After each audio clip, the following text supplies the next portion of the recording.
particularly when someone gives me a big hug, I'll whisper in their ear, "It's the goddess within."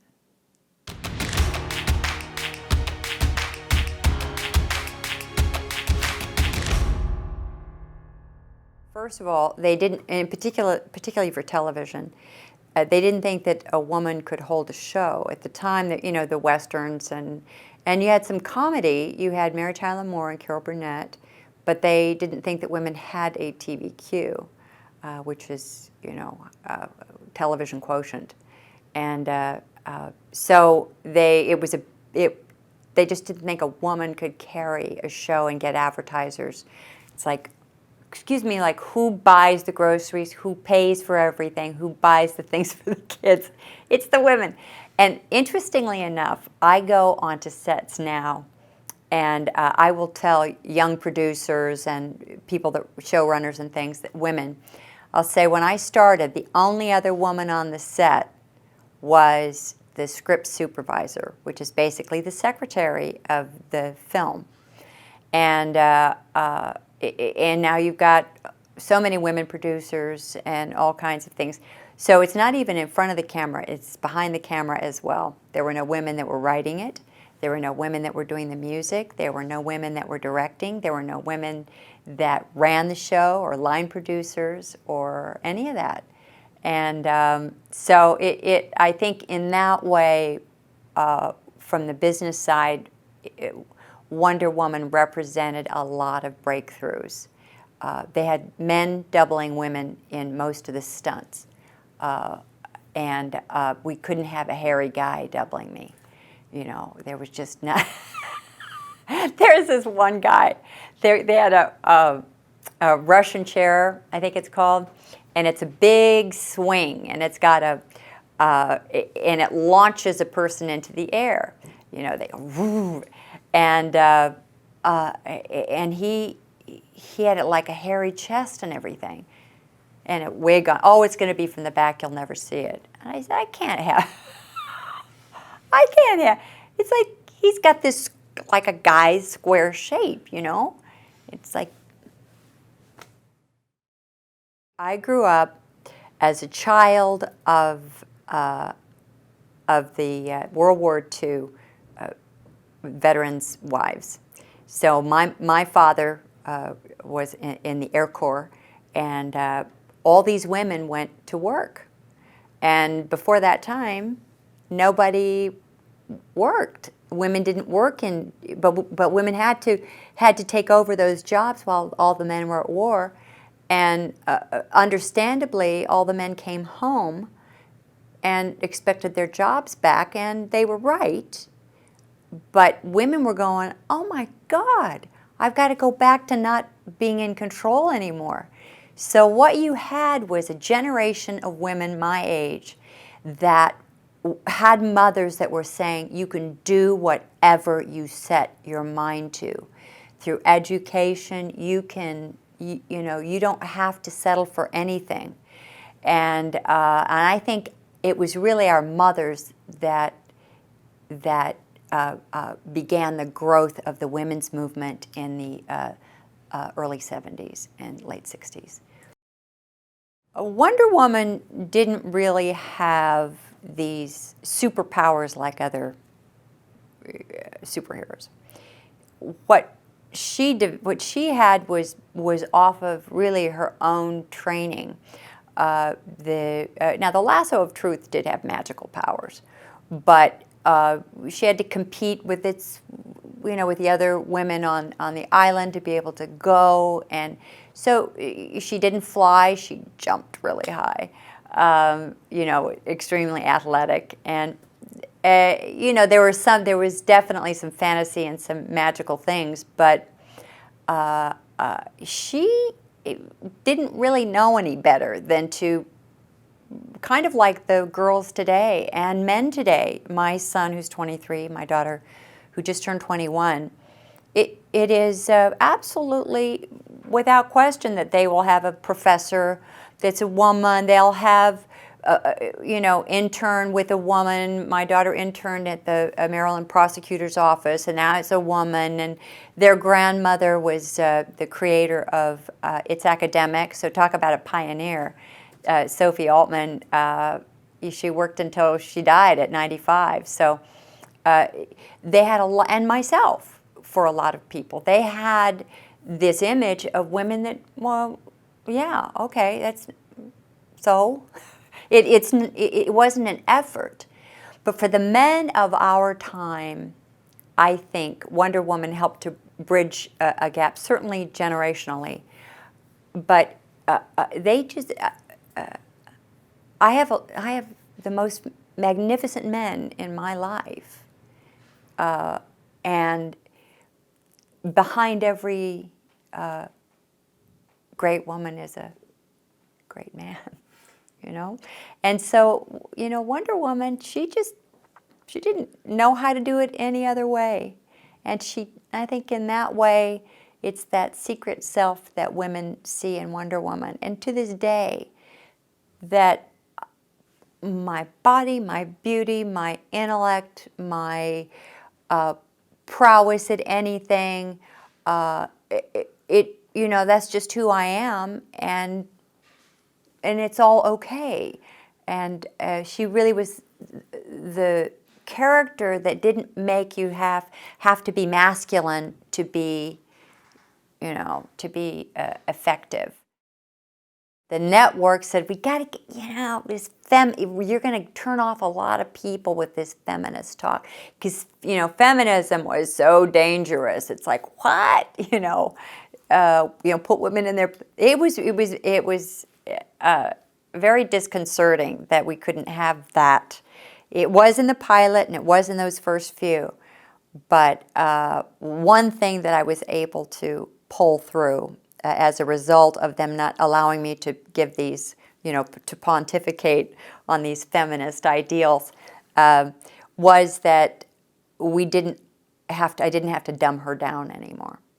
That this alter ego, particularly when we went to when we moved from the 40s into the present day, that she was smart, she ran a thing, she, you know, you just took it for granted that other people didn't know that she was Wonder Woman. It had to be a leap of faith because she looks just like her. It's not like she wears a mask or anything, you know. And that was a bit of a fight. And Doug Kramer was the producer, and he fought with me on it, so it was good. When we were just coming out of the 50s and the 60s with the Ozzie and Harriet and all of that kind of thing, Father Knows Best, where you had these predictable female heroes. And certainly in the 40s, you know, you had, it was the first time that women really had a voice, and it was through Wonder Woman. Then you had, you know, Rosie the Riveter and that Wonder Woman comic. If you think about how the creator of Wonder Woman really felt that girls needed a hero too, and developed Wonder Woman. But you had the mores of the, you know, white Anglo-Saxon male type of guys running pretty much everything, and it was, oh, you know, oh, isn't that clever kind of thing. And then when women went to work, I got to tell you, it's my mother's generation, but you know, it was pulling teeth to have people move. And I think Burn the Bra and a lot of the feminist uprising and all of that was that we had to make a statement, and the statement couldn't be subtle.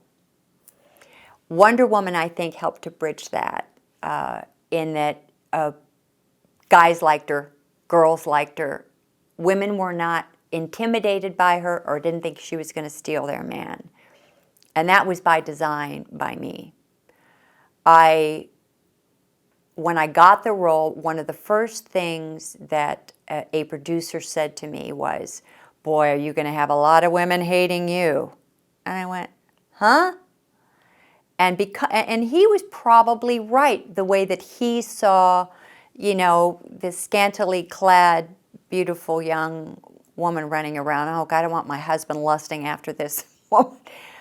But I just, in my own mind, I knew I needed to add something to that character that prevented that, where women knew that you're my, okay, you just say I'm just a viewer, and my husband wants to watch it with me. And I think it's okay, because if he was lusting after Wonder Woman, he'd be a jerk, and she'd bop him upside the head. She'd be the first to get out of here. What are you doing with this beauty? You've got this beauty, you know. And it really is the way that I felt.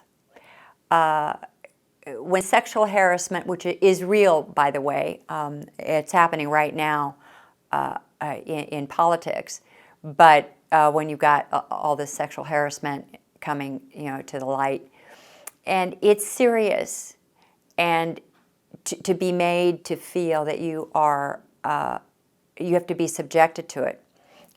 As a attractive woman, you get it from the time you start to develop, and and you learn to deal with it. Now, there are people that press too hard, but basically you kind of go, you know, God, get it, you know, get a grip. My daughter doesn't get, that doesn't happen to her, because she just, it's not as much in that dominating, the male-dominated thing. But women would come to me for autographs for their husbands or their fathers. Boys saw a woman that was strong and beautiful and smart, and that was cool.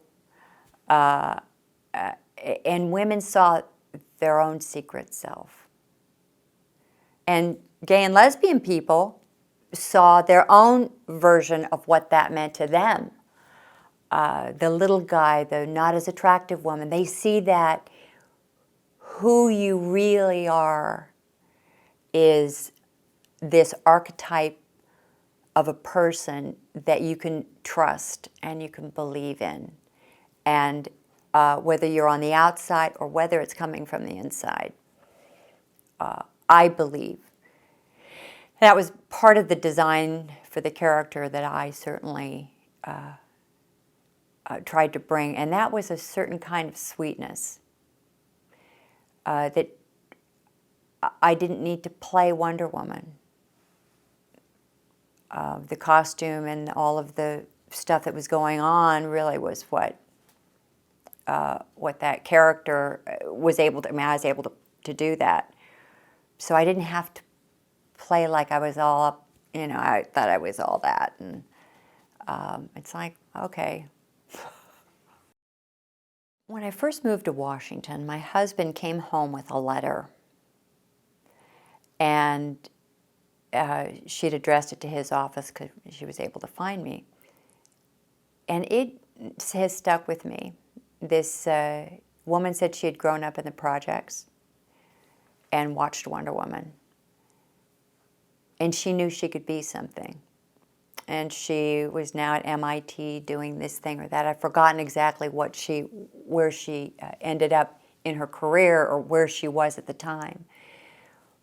But she said, it gave me the courage. I knew it was inside of me and that I had to be the one to do something about it. And I've heard that, particularly back then, I heard it a lot. And, you know, it's a pretty cool thing. That letter touched me, and many people, it's surprising. I was just talking to someone at DC Comics. I asked them for this new comic that had just come out about Wonder Woman. They started a new version, and I didn't have any, so I asked them to send me a couple for my little stash I have for my grown children. And we were emailing back and forth, and I looked this up. Wonder Woman was 33. The comic was 33 years old when I started to do Wonder Woman. And from that first episode till now is 37 years. Like, is that right? Can that be right? You know, I am aware of it because I'll go into a station, TV station, and people will know who I am, and they just come up and they hug me, and that's the way they feel. And I know it's not me.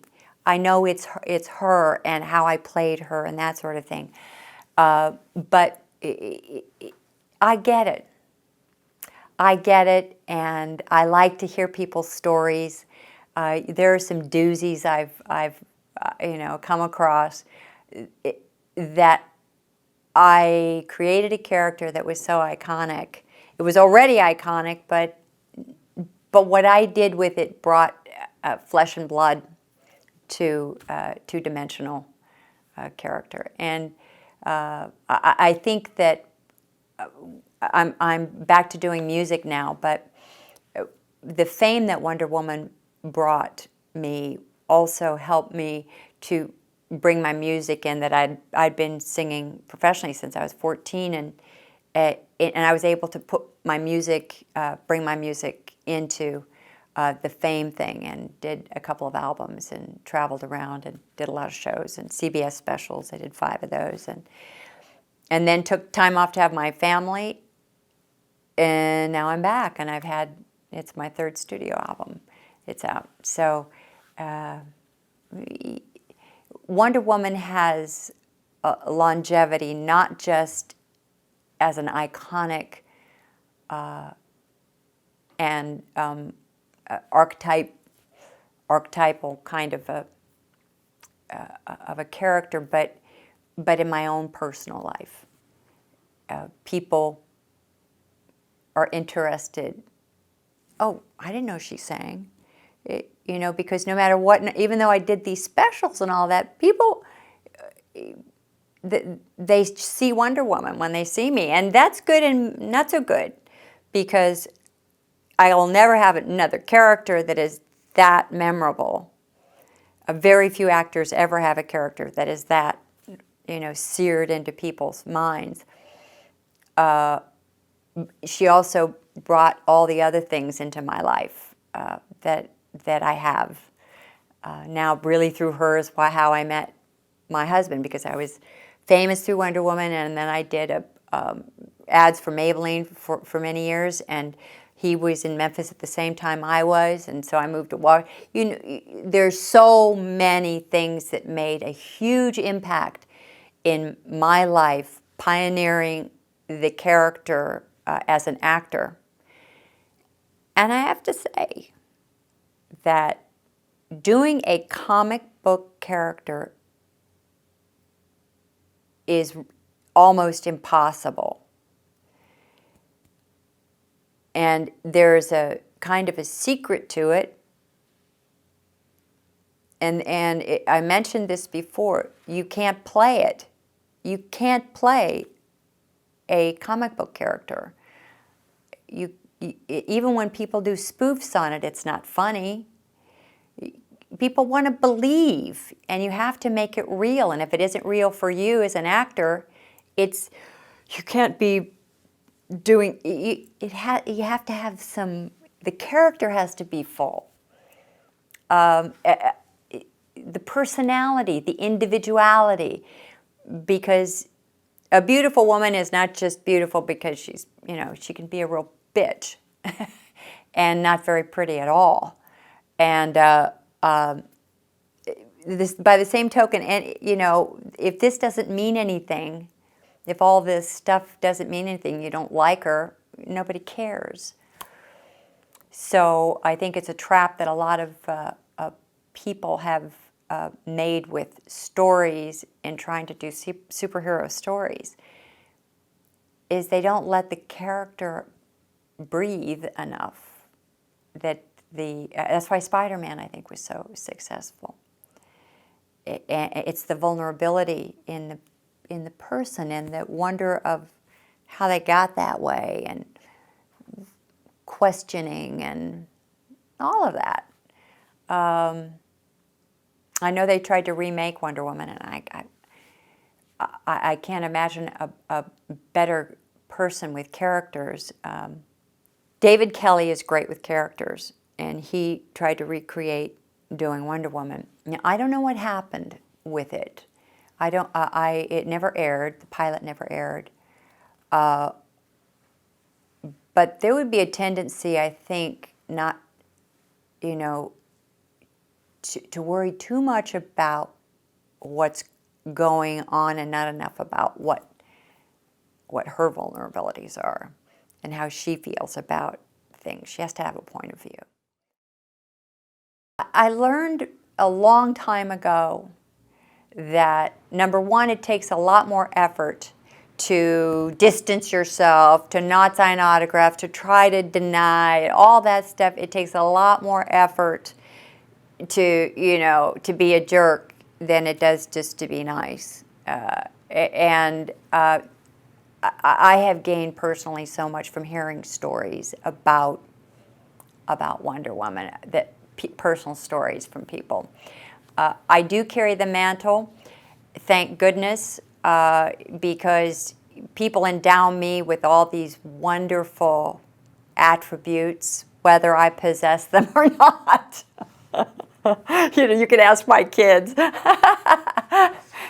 I think now they might say it would be okay, and yeah, she's a lot like her, but I think when they were younger, they would it's my mom, oh, you should see her when she gets mad. I do, and I know that I learned a long time ago that I'm never going to get away from it. I said, I'll be 50 and people will still be calling me Wonder Woman. I'm past 50. And, I'm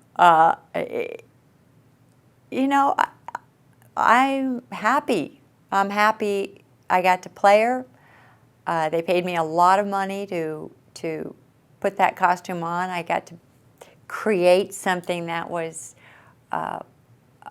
living and breathing and that people remember. So it's pretty cool. Doug Kramer also did the Batman, I think. He was part of that. So I think a lot of that was a lot of that, funny stuff was a carryover. One thing I learned as a young actress is if you think you're hysterical on a set, chances are it doesn't, it's not really that funny to everybody else because it's an inside joke.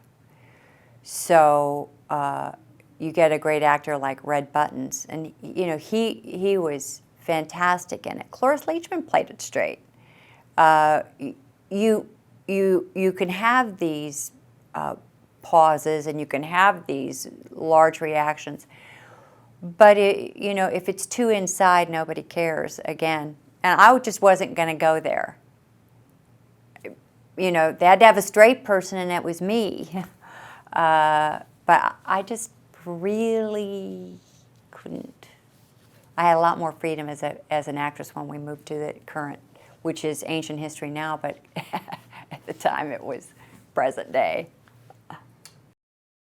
I haven't looked at that scene in a long time. She was a very accomplished actress, and she had been in comedy. She did some things with Jerry Lewis and, some various things. And we talked as a young actress, just trying to get what I could from these great actors I had a chance to work with. And it was very well staged, I thought. Stunt people, I thought, did it very well. And I just kind of let her be her. And, I'm like on, what?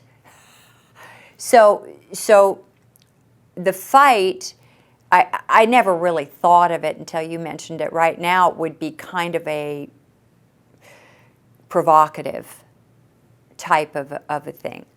That's not something I would have thought of. And I was just trying to stay really true to my character. And so a lot of people did a lot of things around me, and I, just tried to think that these people are fools, What are you doing? And Stella was great. I think you can make a fight out of nothing, but I think the best fight story is we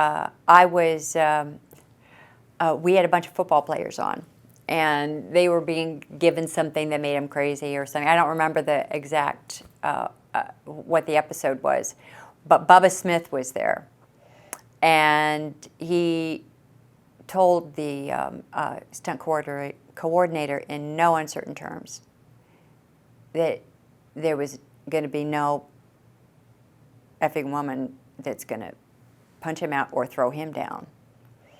Now this is what the stunt coordinator told me. Whether he really said something like that or not, I don't know. But so we devised this little plan, and they taught me how to it's really leverage, how you can flip someone just through leverage. You don't have to really pick them up or anything. It's about a certain kind of a movement. You have your foot here and there or whatever. So we were just going to, we're just going to try to set it up, but the camera was really rolling. And so the stunt coordinator goes, I said, okay, I bet you don't think I could do this, but let's just try it. Let me just see. We won't film it. I went, boop.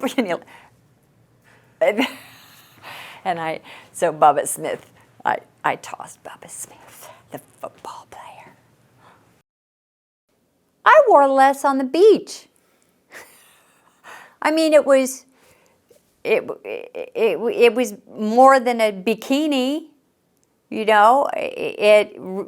was the American flag in a one-piece suit, and originally Don had put this boning in.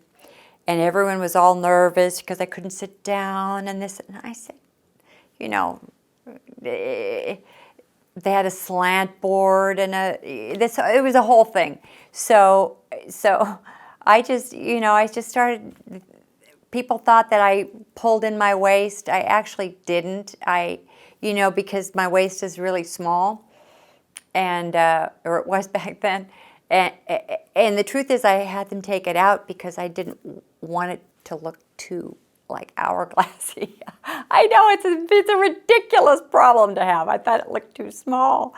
Oh my God, can you believe it? But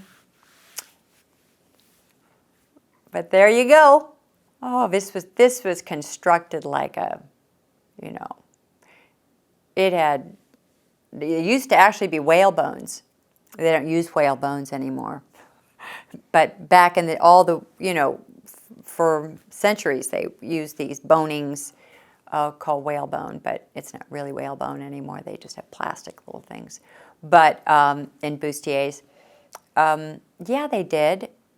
Who I think had the problem is that Jeannie Epper. Jeannie Epper was doing some flip or doing something, and one of the girls fell out. And the other thing about the other things about Wonder Woman was that there really was no stunt women's union, stunt women's association. As I mentioned earlier, men, for the most part, doubled all the women in car chases and various things. And on horseback, Jeannie Epper would be the exception because she doubled Lynda Evans when she did that Western with, I've forgotten what the name of the Western was. The Big Valley. Big Valley.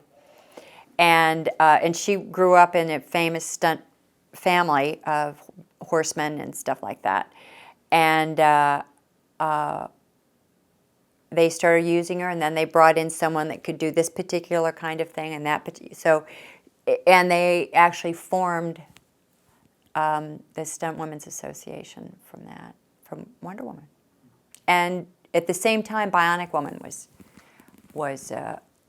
going, so they started using women for that too. So there was a question as to how Wonder Woman would appear. It couldn't be a phone booth, not just ducking into they wanted something to happen. And so they got this thing called like a Lazy Susan, to try to put it on some kind of like a spinner, stand in the middle, and then would. So they had the idea of some kind. No, it's not. And so I said, well, and it was like they were spending a lot of time trying to get this thing to work. And I said, well, why don't I just do a turn? Why don't I just do a dance spin? You could do that. Yeah. So originally, I would start to spin, and they'd stop the camera, and I would hold the costume up here. You can kind of see it in the first couple. And then the old costume, and then hold like trying to have them spin away or something. They realized that wasn't going to work, and so they put the blast in. But we would tie off a camera, a slow-mo camera, and we would have the spot. The lights would stay the same, and they'd tie this off. So we'd finish the rest of whatever character, whatever side of the character I was doing. And then we'd come back the next day or the next 2 days or later that day when I've changed and complete the spin. And I invented it. That was great. The helicopter hanging thing, they threatened to fire me over. But here's the situation. We're in a canyon. We'd been filming there. They got the helicopter in, but something goes wrong, as you know, in these things, and it was in a canyon. And the camera was set for this big stunt where the stunt woman goes up, and they said, we can't do this shot. We're not far away enough. So then by the time they start to move the camera to get far away so you don't see they were going to do that, but the sun is going down, and we're moving that location. So we either get the shot or we don't get the shot. So I can be kind of controlling. I would say I can be a little aggressive. So I went up. They're all tall. I said, okay, just roll it. Just roll it. And I got up on the thing, and I got on the struts, but I didn't use the little safety thing. I didn't know you're supposed to. And I just take it up. Just go, before the sun's going down. Go. So they went, and the helicopter went up, puts me back down. I say, good, we got the shot. Everyone, of course, I don't have enough experience to know that every one of these people is going to get in major trouble. The director, the assistant director, the stunt coordinator, all these people got in trouble, and they said, you pull something like that, we can't afford to, But it was really cool. It was so cool. All the wind, and you raise above the thing, and I could rise above the can. It was probably 30 feet. But it was, what other profession can you do something like that? Hang from a helicopter, learn karate, learn how to do these things, fight, learn how to throw a punch, flip Bubba Smith. I think that is the job of every good actor, is to not have it look like acting, and you have to have I was kind of a hardscrabble young girl. I started singing at 14 in clubs. I was such a good girl. I never got in trouble, never got a speeding ticket, never got anything. I just kind of did the straight and narrow, although I was singing in nightclubs, going to high school and singing in nightclubs at night. It's like, Mom, how could you let me do that? But her answer to that was, have you ever tried to change Lynda's mind on anything? And she trusted me. There was nothing, I was working. I wasn't playing. I was doing what I love to do. So it's kind of, yeah, I guess there's a little bit of, I hope there's a little bit of Wonder Woman in me. For as long as I can remember, I saw the Dinah Shore Chevy show. See the USA. You know. And it had to, I don't know when it went off the air, but I had to be like 3 or something, and that's what I want to do. Okay. And I made up my mind to do it, and I sang in everything I could. As all kids put the shows on for their parents, you know, we've all sat through those shows that can go on for a long time. And I just I sang in everything I could. There was some place in me that knew no one was going to help me, and I had to help myself. That there was no one that was going to point me in a direction or discover me and push me in a place. And I think that's part of what I gave to Wonder Woman, is that she took responsibility for herself and for others. You know, there's this big scandal going on now that has to do with violence against children through trusted people. And, you know, along the way, and most likely for many years before this predator at Penn State was doing what he does. It didn't just start when he was in his 50s or something, you know. And along the way, people did not take responsibility for trying to grab this guy for one reason or another. And that's, I think, if superheroes, certainly Wonder Woman, you know, she'd be over at Penn State with the lasso of truth. That was one thing I never got to do. She got even, she didn't get angry. She got angry and but you never got to see too much of that, of the emotional side of Wonder Woman. And I think if we did it today, and if I were doing the character today, that I would show that part of injustice. Personally, any bullying of any kind drives me crazy. Anyone that is using violence or force against another person, or ideas to put to someone else, I really am personally incensed by it. And people who, you know, work off of fear, having the fear, as we all know, living in this country, what that can do to a nation when you've got, you should be afraid, you know. And then you got old Roosevelt saying, there's nothing to fear but fear itself. So that's not what I said. Okay. What did you say? Roll it back. No, I said, were I playing that character today, if I were not, I mean, obviously, I cannot play Wonder Woman. I could play her mother.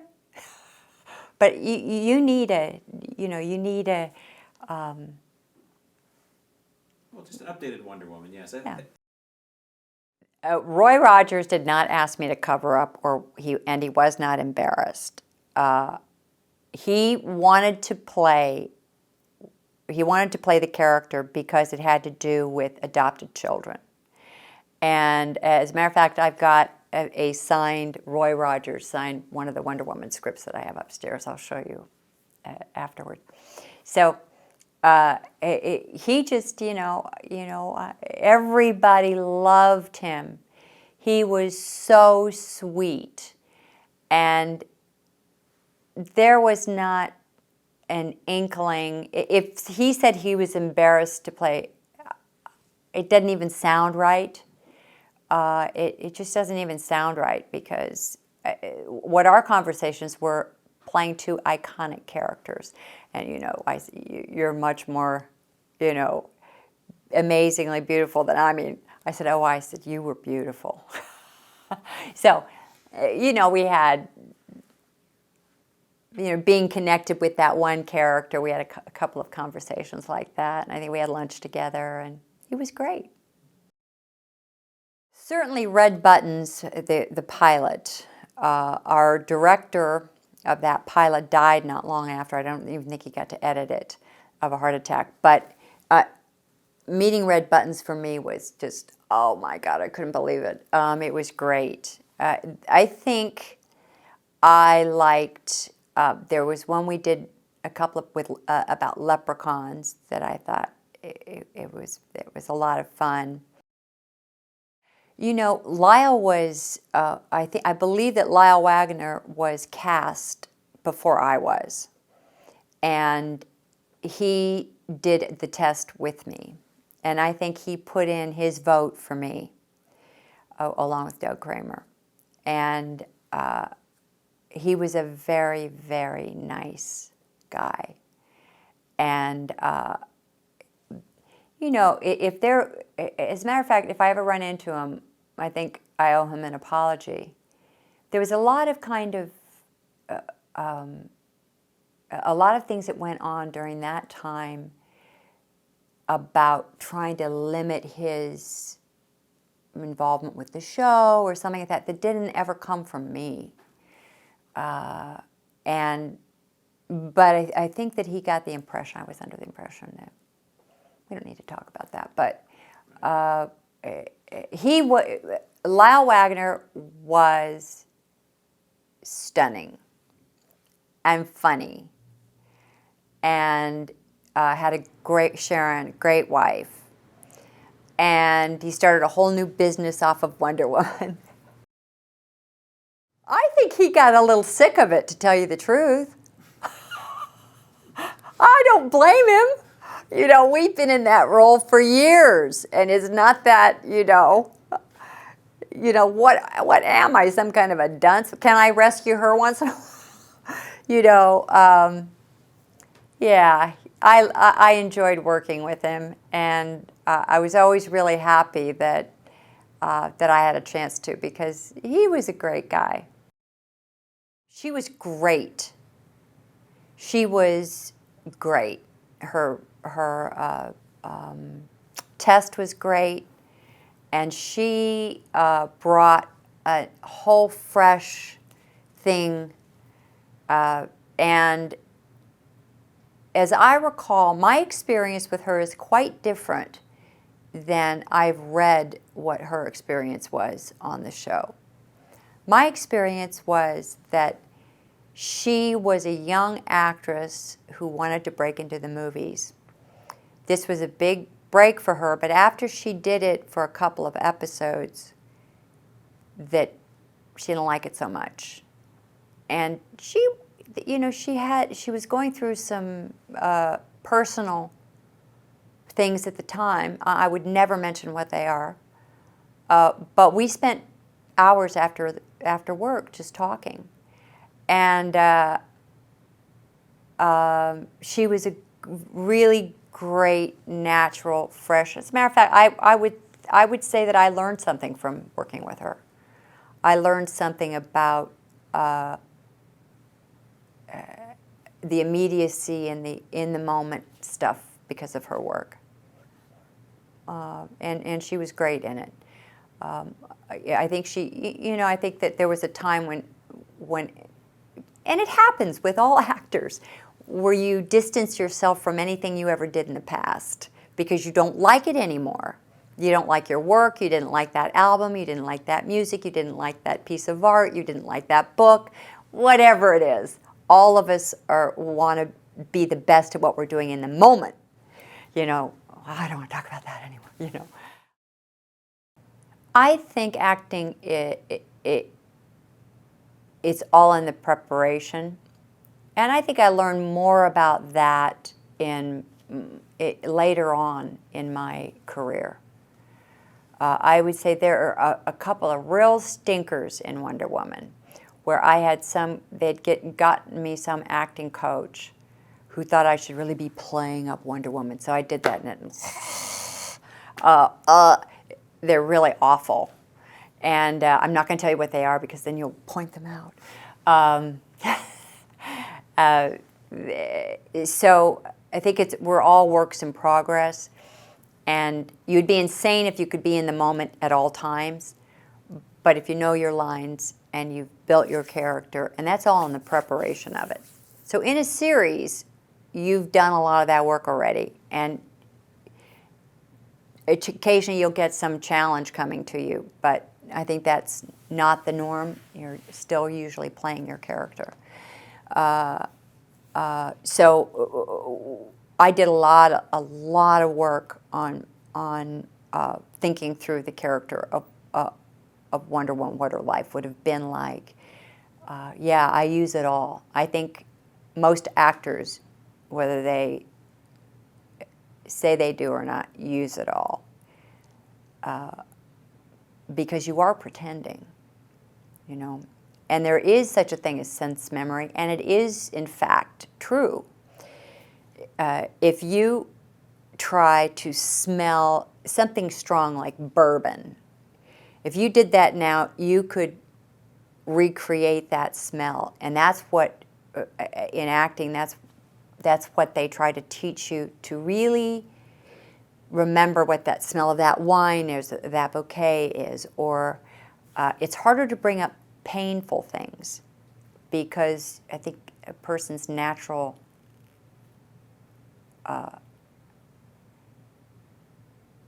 you know, their natural inclination would be to avoid pain.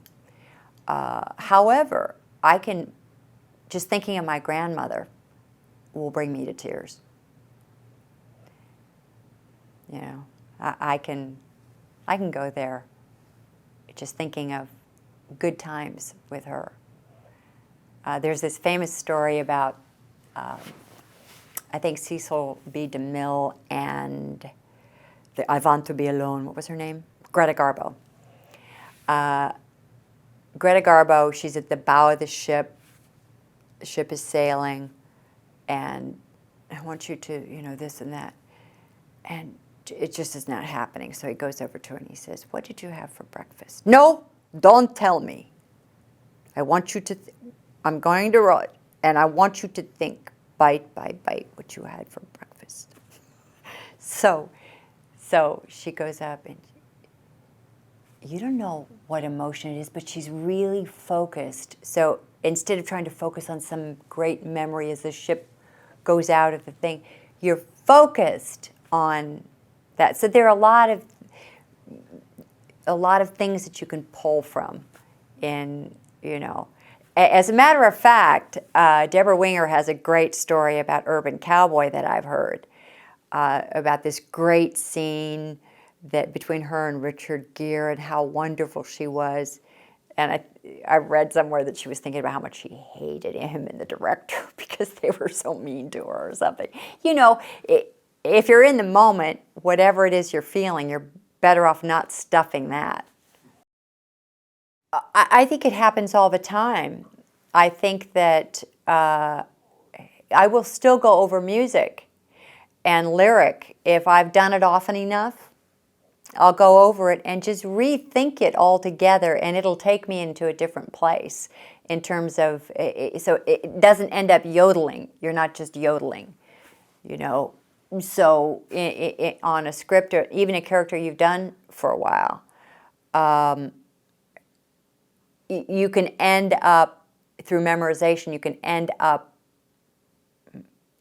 kind of reading the page in your mind without identifying with it. So, yeah, and that's kind of the fun. That's where the fun of acting or singing or writing music comes in. It's waking up in the middle of the night and writing it down, or taking something that's happening off the set or at home. I got to go do this scene and something else has happened. Bring that, and no matter what you're saying, I'm happy. Okay, I'm happy, you know, or I'm happy, or whatever it is. You know, that you can, isn't it beautiful? Oh, that's beautiful. So wherever you are, it will change the, you know, the focus. So yes, you can change the intent of what you think the writer is trying to do. But you have to be very clever. I don't think they built sweet into Wonder Woman. I don't think they built that into any script. How I approached Diana Prince, or how any of that likability. I don't think that they wrote that at all. How cool to have these abilities, to be in control, to be able to do something good. That's why in video games, these role-playing games, you can be, I mean, as an actor, I haven't had much of a chance to play bad guys, but it's so much fun. I did a double episode of Law and Order SVU and then regular Law and Order, and I got to play this sociopathic woman, and it was a blast. It was so much fun, and it was creepy, and I didn't try for creepy. I just, you know, hopefully just did good work. So why we love superheroes is because we want to, it would give us a chance to be in control. Like, what super hero power or ability would you like to have? People ask you. I'm asking you. Flight. Flight. That's a good one. Wonder Woman didn't have that, but I think that's probably the one I would choose. Not a Wonder Woman powers, just any kind of a power. Because I fly in my dreams and it's a blast. I really liked the Hulk. I thought that Bill Bixby, once again, did a great job on humanizing that character. And the Hulk was the Hulk. But then, of course, I knew Lou Ferrigno, know him, and back then, one of the all-time sweetest guys ever. So I can't help but infuse even the Hulk with some of Lou's gifts. And I really thought that Lindsay Wagner in The Bionic Woman was amazing. I thought that she also humanized, you know, that part. And she's another one that's got a lot of ability. And I think it's difficult.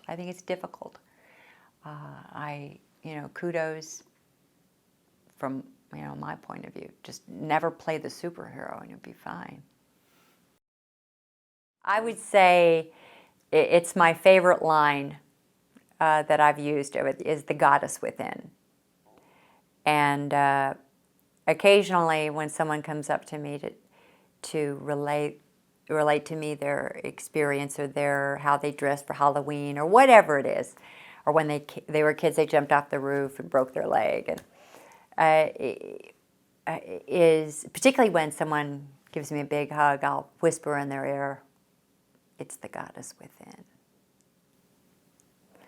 And I think people identify with that. So yes, definitely. I mean, shoot. In our dreams, we can be anything we want to be.